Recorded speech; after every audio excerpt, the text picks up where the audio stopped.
The only thing that can stop this corrupt machine.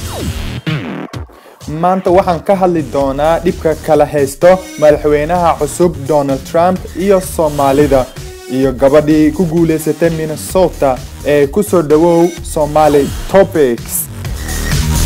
hilmaamin inaad taabatid like, subscribe iyo inaad soo comment garaysid iyo ha hilmaamin inaad share garaysid videogan.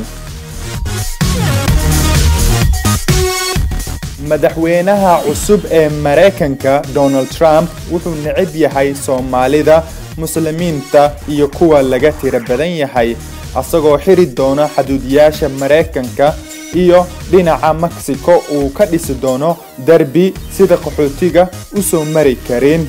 markuu intaas sameeyo ayuu u soo jeesan doonaa qaxootiga sharci la'aanta ee ku nool Mareykanka asagoo ka saari doono wadanka. bal ila dhageysta wuxuu leeyahay ka baxa wadankeenaga ayuu leeyahay, taageerihiisana way sabcinayaan.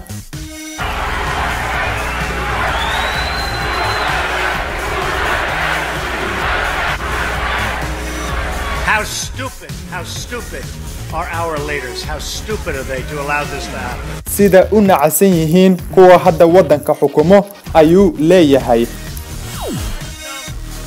Somali refugees coming into your state without your knowledge, without your support or approval. qaxootiga Soomaalida ee wadanka soo galayo adinkoo ogeyn iyo adinkoo u ogolaanin.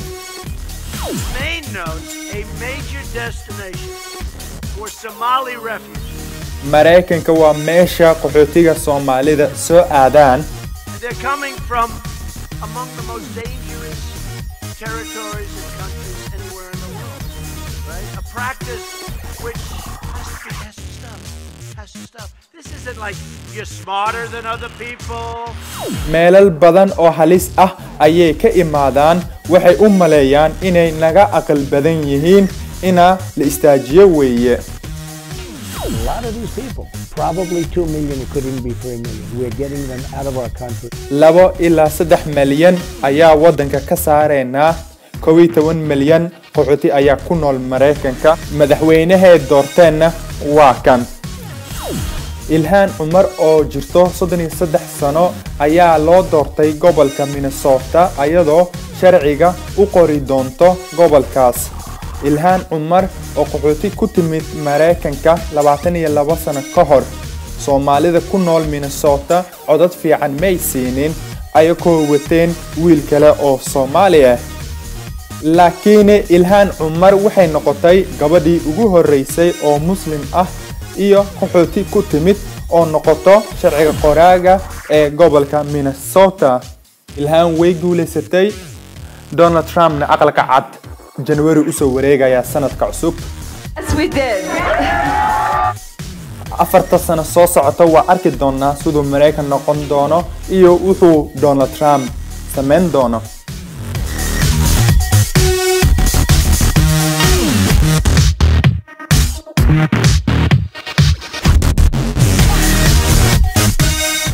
ha hilmaamina inaad taabatid subscribe, like iyo inaad share garaysiin.